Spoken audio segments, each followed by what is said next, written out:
Hello, everybody. It's that time again. It's time to once again revisit the definition of the word racism.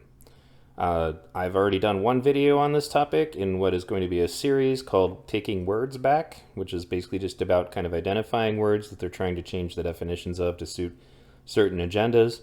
So the Taking Words Back series is not only going to be about racism, it's going to be about a lot of different terms, but you can check out that video. I will put it in like one of the linked videos at the end of this video. But it is time to talk a little bit more about the concepts involved with what defines racism. So, first of all, just to briefly recap the most important points of my previous video, since that was quite some time ago. It's always important to come back to this. Racism is a belief. You can believe that if you flap your arms hard enough that you can fly. You can't fly. You don't have the power to do that, but you believe it.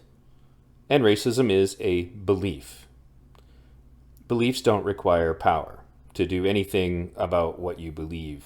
That's like those two things are not connected. Another major element to understanding this is that people will suggest that not only does it require power to be racist, that therefore black people can't be racist, but that they can only be prejudiced, which is always interesting to me because for some reason black people being prejudiced is just kind of thought of as okay. Like, I guess prejudice is okay now, but the problem is that even the definition of racism does identify prejudice as racism. So if you're acknowledging that black people can be prejudiced, then you're acknowledging that black people can be racist. And all of this applies to all races. Hispanic people can be racist, Asian people can be racist, etc., etc., etc. Now, with that brief recap, one of the main power principles that I bring up is the fact that if race was only prejudice plus power, then there must have been a time period at which point that the Nazis were not racists, because they actually didn't have any institutional power in the beginning, and Adolf Hitler wrote his Mein Kampf from a prison cell. You know, when you bring this argument up, most of my experiences have been that people kind of retreat. They don't want to discuss it anymore at that point because it kind of unravels their perspective. But I don't think that alone, as Adam pointed out when I was on his show recently, you're dealing with people who are irrational. So you will change rational minds with that. It'll be difficult for you to change those who basically assign the concept of only white people can be racist to their religious beliefs. And that's what I'm just going to label them, because that's how these political beliefs function. It's basically a religion. It requires faith on your part. It requires dismantling logic and all of that for you to really be able to accept it. And that's also why they run away, because you're challenging, their worldview in a way that makes them uncomfortable. Anyway, so back to the point. The definition of racism. We have to expand on a little bit more, basically our understandings as far as to how they're trying to warp this concept to suit their purposes. And let's get back to the primary core reason that racism and prejudice and bigotry are wrong in the first place. You can talk about the morality of it. That's a key issue. It's cruel and, it's immoral to refer to people, collectively, but it's also what we would know as a guilt by association fallacy. Suggesting that one group is responsible for everything that took place, every bad thing that has ever been done by anybody in that group is a guilt by association fallacy. If you're saying that all of one group are therefore accountable for things that they basically had nothing to do with, you're engaging in a guilt by association fallacy. It's not just that the concept is immoral, it's illogical.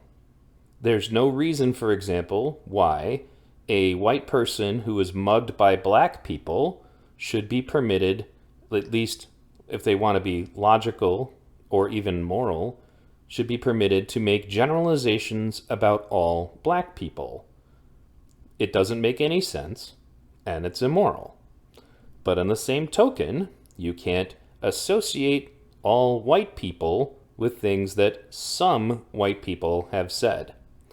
I recently made a video that I guess I will also link of clips from Martin Luther King discussing this, and not just the judged by the content of your character, not the color of your skin quote, but further concerns that he had about how militantism in the black racial activist movements was dangerous in of itself, and that it was going to cause lots of problems.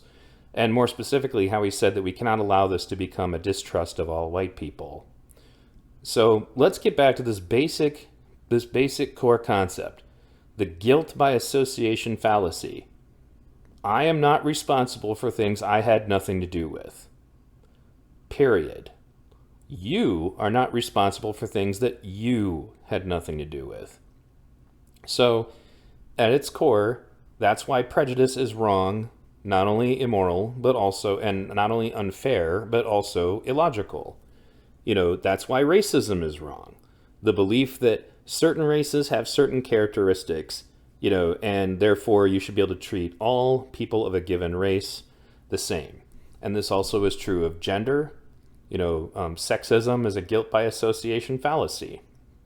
It's true of any form of bigotry, because people are individuals. They are not groups. Period.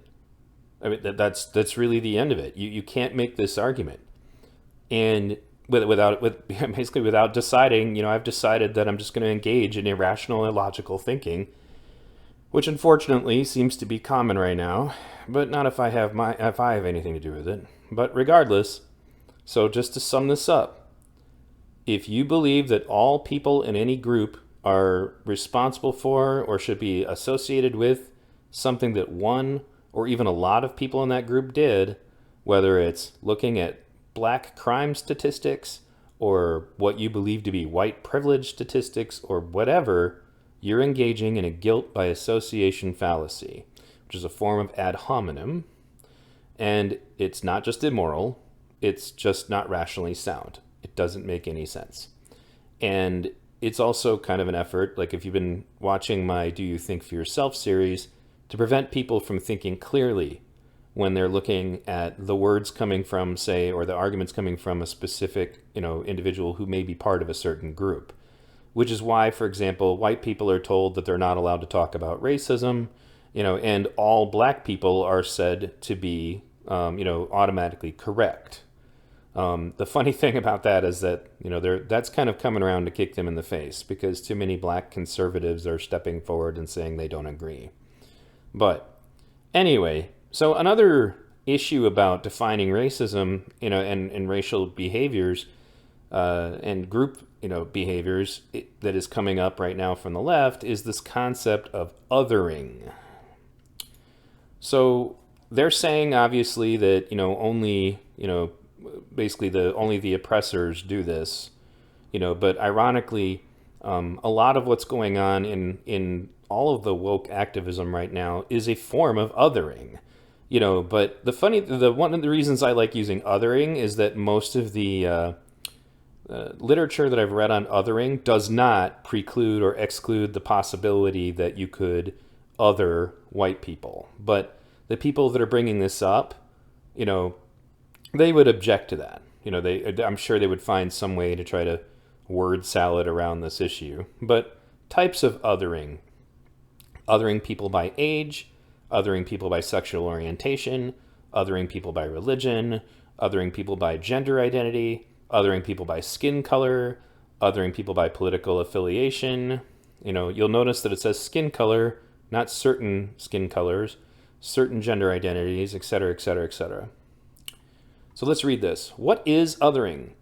Othering is a phenomenon in which some individuals or groups are defined and labeled as not fitting in within the norms of a social group. It is an effect that influences how people perceive and treat those who are viewed as being part of an in-group versus those who are seen as being part of an out-group. Othering also involves attributing negative characteristics to people or groups that differentiate them from the perceived normative social group. It is an us versus them way of thinking about human connections and relationships. This process essentially involves looking at others and saying they are not like me, or they are not one of us. Othering is a way of negating another person's individual humanity, and consequently, those that have been othered are seen as less worthy or of dignity and respect. On an individual level, othering plays a role in the formation of prejudices against people and groups. On a larger scale, it can also play a role in the dehumanization of entire groups of people, which can be exploited to drive changes in institutions, governments, and societies. It can lead to the persecution of marginalized groups, the denial of rights based on group identities, or even acts of violence against others. Othering, and now this is me just talking, not reading for those of you on the podcast. Othering is what the Nazis did to the Jews. Textbook. Othering is what the KKK does to everybody who's not, in their view, a white American.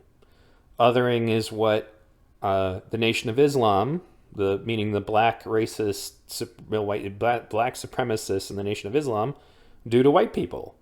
And othering is also what is basically being done more and more in our culture, specifically more often on the left, but the same thing happens on the right. And that's one of the reasons why it's important to understand that othering people by political affiliation is just as bad, because the right is just as capable of doing this. Like when I was on Adam's stream recently, there were still a lot of people that were, calling me a commie or whatever, even though, I'm not a communist. But, they have it basically comes to a point where you decide, I don't even want to hear anything, that is coming out of the mouths of people in that other group, even if it's correct. That's where it becomes a problem. That's where it becomes fallacious. It's prejudice in a way that, allows you just to completely discount the experiences of any other group that that just on a whim you can say, well, they're this, so I don't even want to listen to them. So anyway, othering can be thought of as an antonym of belonging. Where belonging implies acceptance and inclusion of all people, othering suggests intolerance and exclusion. Now here's where it's interesting that some of the people in the woke are starting to use this term, because where belonging implies acceptance and inclusion of all people, but that's not what they're doing. Cis white males, or any one of those groups, cis straight white males or whatever, any one of those things can get you othered when you're hanging out with these people. And the only role that you are permitted to take is completely submissive, and just agree with everything they say. There's a great video that Stitch did, and I may find a way to include that as well, about what being an ally actually means. That's an interesting point that he brought up, was just that, what they define as an ally right now is completely subservient. But that's a topic for his video. Anyway, so here are some signs. Signs of othering. Othering is often subtle and may involve unconscious assumptions about others. Here are some signs of this phenomenon. Attributing positive qualities to people who are like you and negative qualities to people who are different from you. Believing that people who are different from you or your social group pose a threat to you or your way of life. Feeling distrustful or upset with people of a social group even though you don't know anyone from that group. Refusing to interact with people because they are different from you or your social group. Thinking that people outside your social group are not as intelligent, skilled, or as special as you and your group. Thinking of people only in terms of their relationship with specific social groups, without giving any thought to them as individuals. Jesus, that's critical race theory right there. So this concept of othering, how many of these things can you think of? Like just being on Twitter today, I was just kind of looking around for examples of this as I was, considering what I wanted to do in this video. But attributing positive qualities to your group and then not to others, that happens all the time. Believing that people who are different from you pose a threat to you or your way of life. Now, they're going to say that this only applies to white supremacists, but this absolutely applies to people that are saying, that white people are a danger to them. Feeling distrustful or upset with people of a social group, even though you don't know anyone from that group. I mean, this is all basically just what racism is. And the funny thing is that they're using this concept of othering as something to try to identify and a behavior that they only attribute to white people. And while they're doing that, they literally are engaging in othering. So anyway, this phenomenon often happens without conscious effort or even awareness. People feel bias based on what they presume is the norm. While othering is sometimes apparent, it often functions as almost an invisible barrier that keeps people who are seen as outsiders from accessing opportunity and acceptance. Now, this kind of goes hand in hand with them suggesting that, racism is this invisible problem that people can have even if they don't realize it. And I generally think that most of that is crap. But the funny thing is that I doubt, for example, that they would be willing to ever apply this to themselves. People who are using this term but are also just running around, othering white people, because again, they've been convinced because of some very poorly thought out activism to suggest that people of color can't be racist, that this can't possibly apply to them, which is why it's so insidious. One of the things I believe I said in my previous video was that, for example, the most dangerous thing that the devil ever did was to convince everybody that he doesn't exist. So the most dangerous thing to a black person, is that they've been convinced that, the black racist cannot exist. Anyway, types. Othering can be based on a wide range of attributes including age, disability, ethnicity, nationality and race, gender identity, sex, language, occupation, political affiliation, religion, sexual orientation, skin color, socioeconomic status. Examples. While racial and religious othering are some of the most obvious examples, some types can be much less overt and apparent. Rivalries can famously rage between sports teams and schools, but people may dislike the others based on things like the grade they are in. Freshmen are also annoying. Where they live, ugh, California plates, no wonder they can't drive. Or even their profession. Accountants are all the same, am I right? These types of othering can play a role in shaping attitudes and relationships with other people. Like, say, cops. When you spit out nonsense like all cops are bastards, you're engaging in othering. Causes. The exact causes of othering can vary from one situation to the next. How and when people are othered often depends on how noticeable their differences are in a specific context. In these differences are perceived as a threat. People in outgroups are more likely to experience othering. Some factors that may play a role in this phenomenon are listed below. Evolution. A tendency to engage in othering may have evolved as a way to improve group cohesion and minimize danger from outsiders.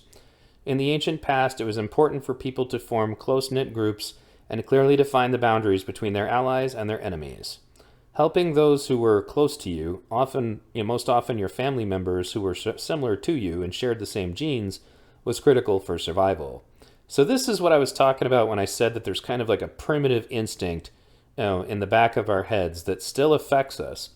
And so when we're being othered, we can sense it. And that actually creates a visceral response to do the exact same thing to other people.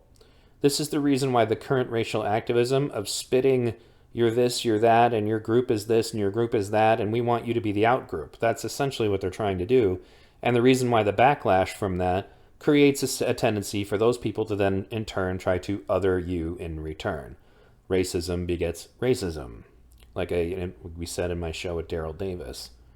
Now, in-group bias, also known as in-group favoritism.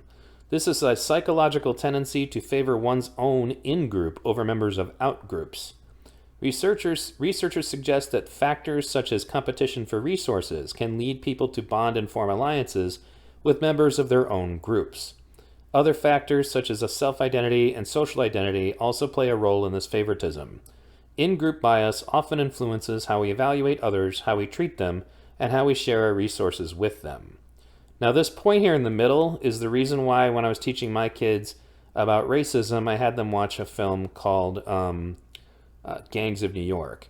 And I'm going to repeat it for my podcast listeners. Researchers suggest that factors such as competition for resources can lead to people to bond and form alliances with members of their own groups. In Gangs of New York, it's talking about like kind of a period in early America where they were mostly just Europeans, but they still othered each other, which is why the Irish showing up, on the boats to get away from the potato famine were effectively quote, Mexicans coming to steal our jobs. So the suggestion that this can only happen to one racial group or even one gender or one ethnic group or one culture is just wrong. There's no reason to believe that this can only happen to one group of people. And when you consider the fact that othering is basically just kind of a better way of understanding racism, it only makes it even more clear that that's exactly what the current anti-white rhetoric is based around. They're trying to other, I put in quotes, white people, straight people. They're trying to establish themselves as the in group and all of these other groups that they've identified as their enemy as the out group. And it's just as wrong, just as immoral, and also just as irrational. This is the things that like primitive cultures do. We need to evolve past this. Anyway, out-group bias. People also have a tendency to notice all of the individual differences and variations in members of their own group, while simultaneously believing that members of the out-group are all the same. In psychology, this is known as the out-group homogeneity bias. So, and once again, to suggest, because people are doing this all the time. All white people this, all white people that.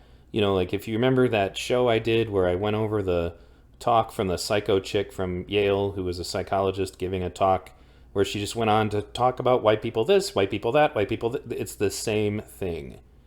Anyway, an example of this thinking, all of the people in your friend group are unique and special, while considering anyone outside of your inner circle as boring, uncool, or uninteresting, or similar. When in reality, all of those people could just be as unique and fascinating as those in your own inner circle. When you go down Twitter and you get to see like what the social effects of all of this are, people are constantly talking about how white people are boring, uncool, uninteresting, and I'm going to get into some examples of that later. Anyway, social identification. According to the social identity theory, being part of a group can also have a significant impact on the behaviors and identities of those who belong to that group. When people see themselves as belonging to a certain social group, they tend to discriminate or even engage in hostile behavior toward people who are not members of the group. Lack of knowledge. In many cases, people other those that they do not actually know. Lack of personal knowledge and contact with people can lead to assumptions about them. This makes it easier to perceive them as overwhelmingly different or even less human. This is why segregation is dangerous. Period.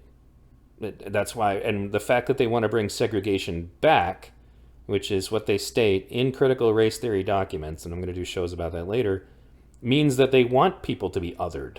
Like they're trying to bring back othering. So anyway, the causes of othering can be complicated and multifaceted. Factors that play a role in othering include a lack of education, personal bias, culture, entitlement, economic instability, social influences, generalized beliefs, and personal biases. Additionally, media portrayals can also lead to biased beliefs about others who are different from the individual in some way. Othering stems in part from our natural tendencies to categorize people in terms of their similarities and differences. The factors that define group boundaries can sometimes be based on physical characteristics such as race or sex, or based on geography or proximity, nationality or origin or religion. But they can often be quite arbitrary. So, the Robbers Cave experiment. In a series of classical studies conducted by social psychologist Musrif Sharif, researchers found that creating division within a group of boys, all white and middle class, could generate tremendous intergroup conflict over even the smallest differences. Known as the Robbers Cave experiment, the study involved 11 and 12-year-old boys attending summer camp who were divided into two groups. When the researchers pitted the two groups against each other in competition, intergroup conflicts and hostilities quickly emerged. Each group perceived the group as having a host of negative traits, while believing their own group possessed positive traits. While group cohesiveness and cooperation improved within the group, the boys became increasingly hostile towards each other. Now, this is important to understand because, again, this can happen to anybody. That's the funny thing, and I plan on doing a video about this later. There's that lady who does that white, blue eyes, green eyes thing and thinks that this is evidence of racism. What it proves to me, her study of basically giving kids different privileges based on their eye color, is that this means it can happen to anybody. Anybody. of any group, no matter who they are, no matter what color their skin is. Anybody can become subject to this kind of stupid thinking, which is why we have to condemn all racist, bigoted thinking, period. All of it, not just against the group that, they're not just, racism against your group, but all racist thinking. And I know that you guys would like to try to just essentially brainwash yourselves into believing that it's not racist when you do it, but it is. So I'm going to link this article, and let you guys read more of it, but the big point here that I was trying to get at with this was to help people understand that, ironically, there are centers that are supposed to be about racial justice that are using this othering concept to prove their theories about white supremacy, but at the same time will be the same kinds of people who will tell you that this is something that only white people can do, which, as you can see, even just by reading the concept, that's just simply not true. But when it comes to the idea that you are labeling a certain group with certain negative characteristics, and that bigotry essentially, it's a function of racism, it's a function of any kind of bigotry, and it can be done by anybody to any other group. So for example, if you were going to other white people, what might you do? Well, let's go down the list. First of all, you could say that all white people are privileged, and therefore, in a position where their situation is entirely determined by this, and that every white person, including the dirtiest, poorest person, is somehow automatically privileged. This is an example of othering. The whole entire concept of white privilege is othering. And if they don't agree with you, you can just say, well, your other problem is that all white people are mentally fragile, and that they don't like to basically become defensive, and then therefore are incapable of understanding, what you're trying to get to, what you're trying to get at when you're trying to say that white people are racist. If they don't agree with you, it's because of white fragility. Again, assigning characteristics to an other group and suggesting that all white people have this trait. You could say that white people can't dance. And, that's an example of, because they do it in a way where they're making fun of people. It's like, and as a negative, in the same fashion, that you would get from previous racists doing the exact same thing to people of color, saying what people of color can or cannot do. You could suggest that there's this thing called cultural appropriation and that only white people can engage in it, which leads you to doing things like writing this article about why white people owning dogs is racist. I wish I was making this up, but this is a real thing. This guy wrote this article to suggest that if white people currently own dogs, it's because of the work that people from other, racial backgrounds did to domesticate dogs. I'm going to do a whole video about this guy later, but this is why, again, you're saying all white people owning dogs is an act of racism, and that no white people should be allowed to own dogs. Again, othering. But when it comes to cultural appropriation and othering, because remember what we said earlier, othering is when you assign, all virtue to your group and suggest that, that your group can do no wrong and the other group can do no right.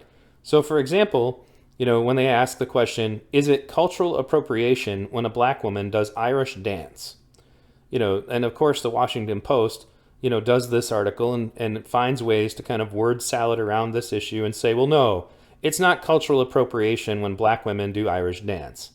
Everybody who's ever watched how this kind of shit goes down knows straight up that if a white person was doing African dance, they would be told that it was cultural appropriation. They do it all the time. And to suggest that, how can you get away with this? How can you say that this is not cultural appropriation? Well, part of the problem is that they basically say that white people have no culture. They say that we don't have a culture, that our entire culture is colonization and stealing other people's cultures. So when you suggest to them that, if that there's this thing called Irish dancing, they don't even have a mechanism in their brain to grasp that that's possible, because again, white people are a monolith. All white people are the same. All white people should be, basically put into one category, into one box, which is what they say othering does. It puts you in a box. Well, that's exactly what they do to white people. There are no Irish, Polish, Russian, German. They're all just white people. So anyway, white people can't cook. White people's bland food isn't just an internet meme, it's a centuries-long obsession. I hear this kind of crap all the time. That white people cook bland food, that they don't know how to use seasonings. Again, this is othering. We are saying that there's this other group called white people, and they don't know how to cook. This is by far not like the meanest thing ever said about white people by black racists or Hispanic racists, but it's still othering. It's still racism, period. White people lack empathy, across the socioeconomic spectrum.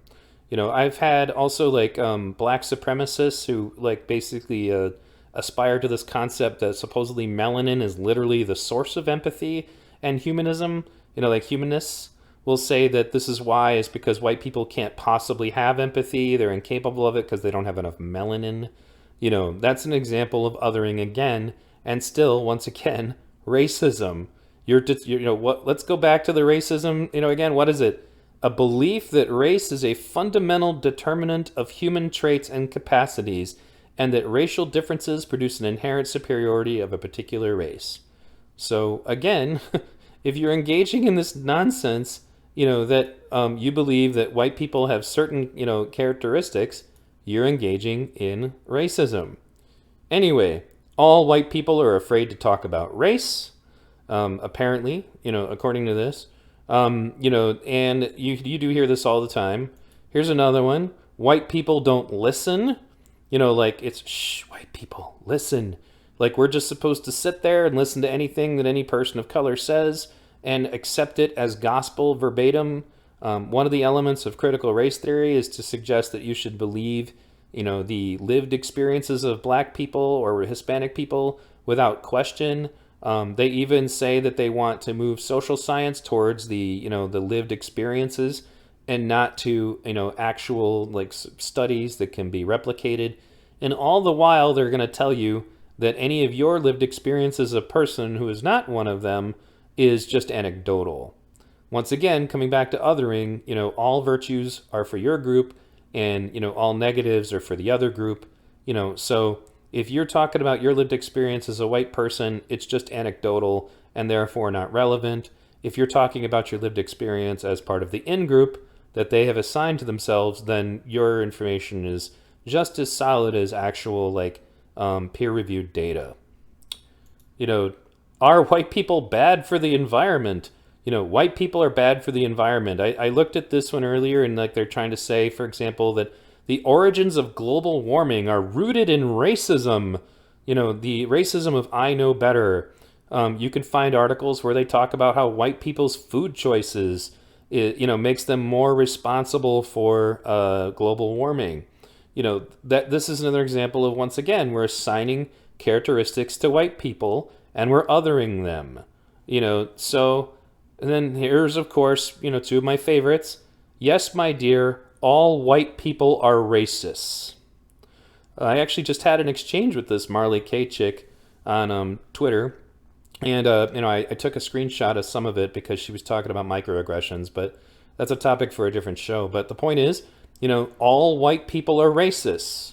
This is othering. You're suggesting, again, that one group automatically is all racist because some people are racist that are white. And what is that again? Well, that's a guilt by association fallacy to suggest that because there are racist white people, all white people are racist, is a guilt by association fallacy. But don't forget, only white people can be racist.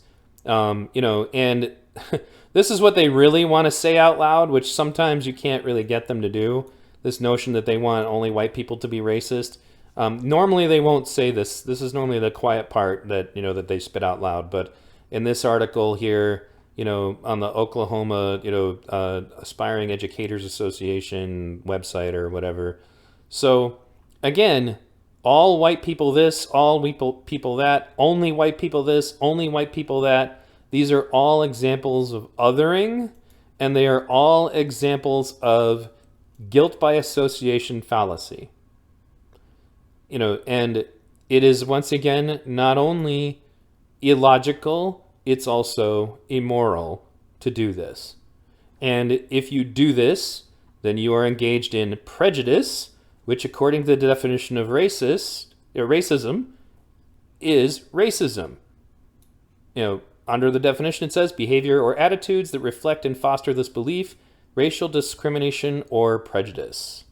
So, if you are engaged in any of these things, you're a racist. There is no special criteria for power. That's a lie. There is no special criteria for your position in life. If you hold these beliefs, if you have engaged in active othering of another group and you stand by those beliefs, then you're a racist. Period. There is no criteria outside of that. That's why no dictionary of any credibility has ever adopted this nonsense. Not just because of the fact, again, that it would be immoral to do so. It's not just about that. It goes against the fundamental concept of what the word means. It's a belief. Not a circumstance of your life, a belief. A belief. I feel like I could say that about 1,000 times and it wouldn't be enough. So you don't have to have power to hold a belief. Period. So anyway, thanks for listening again. Please circulate this video, and you can watch my previous one. I think I got a little more thorough in this one. And I hope that this has helped you kind of understand where, some of the roots of these problems are. If you happen to be a racial activist watching this, then I challenge you. Tell me at what point the Nazis were racist because they didn't begin with any power. Tell me how you're not engaging in othering when you say white people this and white people that. Explain to me why what you're doing is not a guilt by association fallacy. And if you don't believe that that should apply, then I would ask you this. If that's the case, is it wrong when people racially profile you for things done by other people in your group? And of course you're going to say that because, that's like a rhetorical, unfortunately. But then I would ask you, if it's not okay when somebody racially profiles you because your group has statistically been shown to be involved in more crime, then why would it be okay to racially profile all white people, as people who can't cook and people who have no empathy and et cetera, et cetera, et cetera? I dare you. I will debate anybody on this topic. I've researched this pretty heavily, but at the end of the day, what I've tended to notice, what usually happens, is that they can't even discuss this unless you're going to go along with all of their false premises, or go along with a lot of the studies that they do. And I say studies in quotes because as the grievance studies affair proved, things that are being approved as studies in sociology and psychology are subject entirely to a woke lens. But regardless, thanks for listening. I hope you enjoyed it. Subscribe. Check out v-radio or v-radio.us to check out my other social media to make sure that you get all of my content. Because for whatever reason, there seems to be some goofy stuff going on with YouTube. I'm on Rumble. I'm on BitChute. I'm on Anchor Podcast, which puts me out to a bunch of different podcast outlets. I am not monetized. I do not do this for money. It is possible that maybe sometime in the future I might try to do that again, but I'm honestly trying to stay out of that as long as possible because I found that it made it difficult for me to, maintain the same level of, I guess I would say, I don't want to say credibility, but it just pretty much what it amounts to is that when money becomes a motive, in your video making and your podcast, it definitely changes your perspective because you start to think of things, in the what people want to hear. And I don't want to just be limited by what people want to hear. I want to be able to talk about stuff that, in many cases people don't necessarily want to hear, and also things that other people may not want you to hear. So again, check out v-v-radio.us, and thanks for tuning in.